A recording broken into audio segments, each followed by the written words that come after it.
Qadın deyir, mən niyə qadın olmalıyam ki? Ona görə Quran kitabı açıq deyir. Qadın bir addım geridədir kişidən. Həzm eləyin indi bunu. Həzm eləyə bilmirlər. Biz bərabərik. Deyirəm, harada bərabərsiz? Elmdə, ədəbiyyatda, idmanda, intellektual oyunlarda, maşın sürməkdə, dərzilikdə, aşbazlıqda göstərin mənə harada bərabərsiniz. Bəli, elə qadın var ki, 100 kişidən ağıllıdır. Amma 101-ci ağıllı kişi gələnə qədər. O beyrək gələnə qədər Banu Çiçək çox qəhrəmandır. Vallah, çox qəribə bir zamanaya gəldik, çatdıq. Bunu kim yar? Bunu biz yaratmışıq. Allah bunu açıq deyir kitablarında. Konfutsi bunu deyir, Vedalar bunu deyir. Buna elə qaz verdilər ki, indi qadın olmaq istəmir. Mən uduzuram, mən dekretə gedirəm, mən uduzuram. Mən dünyaya uşaq doğuram, uduzuram, karyerada geri qalıram. Okey, sən indi karyera ilə məşğul olacaqsın. Qədim Çinlilərin bildiyi ki, qadın təbiəti var, kişi təbiəti var, in, yan, ağ və qara rənglə rənglədilər ki, bu qədər fərqlisiz siz bir-birinizdən. Bu qədər fərqlisiz. Qədim 2000 il, 5000 il əvvəl insanlar qadın və kişi təbiəti haqqında bizdən daha çox bilirdilər. 21-ci əsrin biveclərindən daha çox bilirdilər. İndi heç nə bilmirlər. Deyir, eynik. Kişi qəhrəman olmalıdır. Mütləq üstün olmalıdır.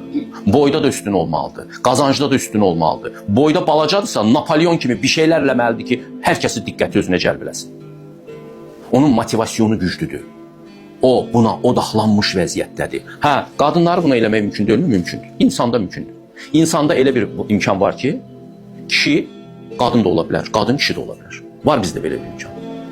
TikTok açın, qadınlaşmış kişiləri görəcəksiniz.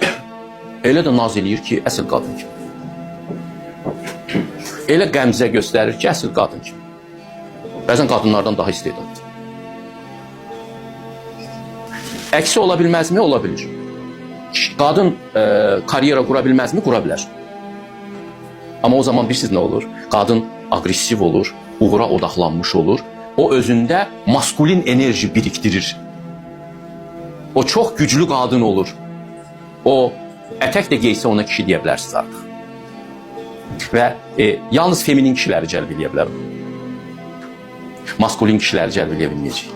Çünki o qəhrəman olmaq istəyir.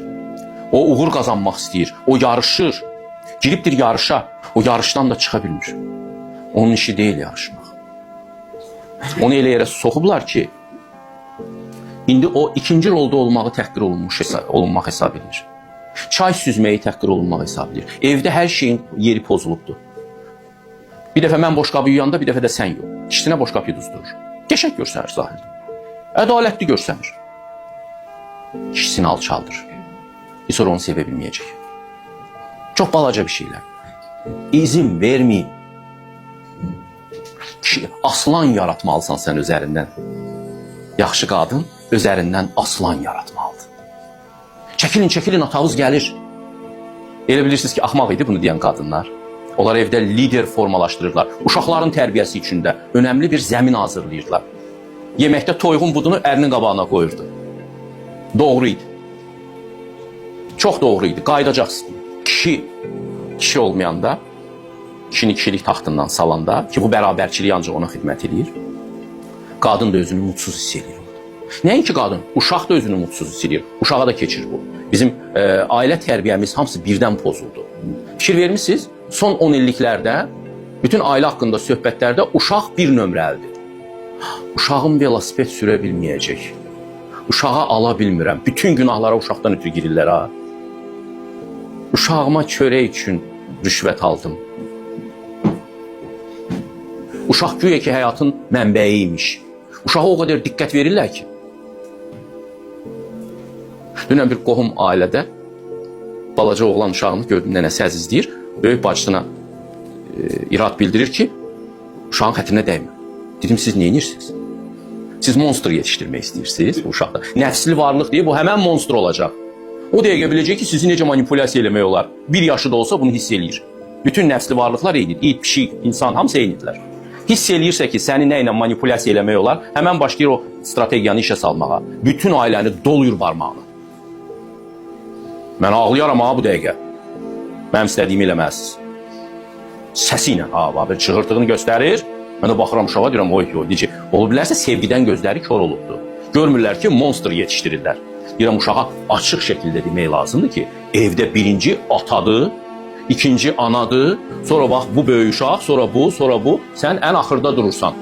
Ən axırıncısan status etibarilə. Onun statusunu ona demək lazımdır. Nəfsli varlıqlara mütləq statusunu göstərməlisən.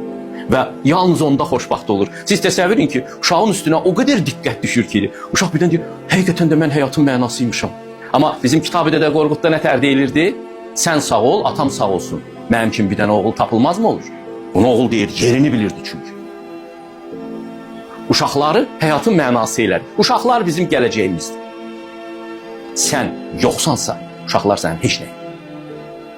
Evdə subordinasiya olmalıdır. Allah elə bunu açıq şəkildə deyir, həm Quranında, həm Bibliyasında, İncilində açıq şəkildə deyir, qadının yeri kişidən sonra. Həzm eləyim. Ona görə də min illərdir qadın tərbiyə eləyəndə deyirlər, qadınsan belə otururdu. Tabi olmaq öyrədirdilər qadına. Ən çox belə şoka gətirən bir şeydir.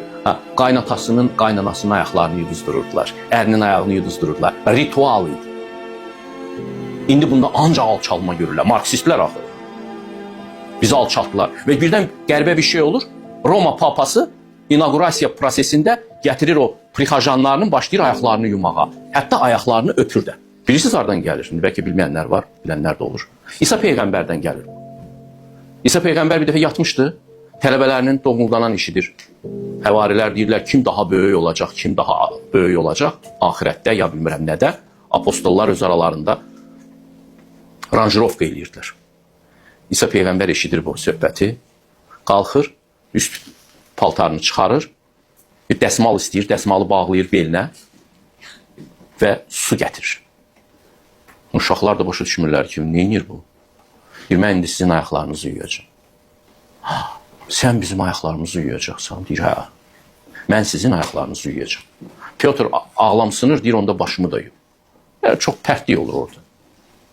Və ayaqlarını yuyur hamısını, quruluyur.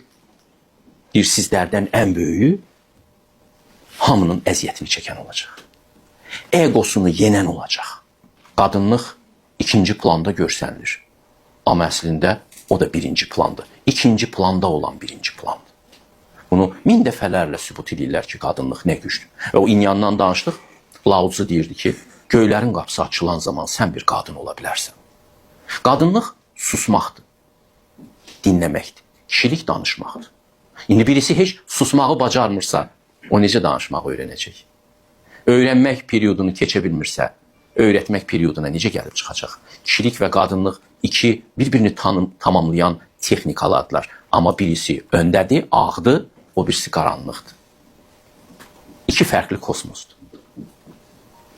Bunu həzm eləmək lazımdır. Həzm eləyə bilmirlər və baxıram, çox izləyirəm Instagramda, gəncləri müşahidə edirəm, illərlə müşahidə edirəm.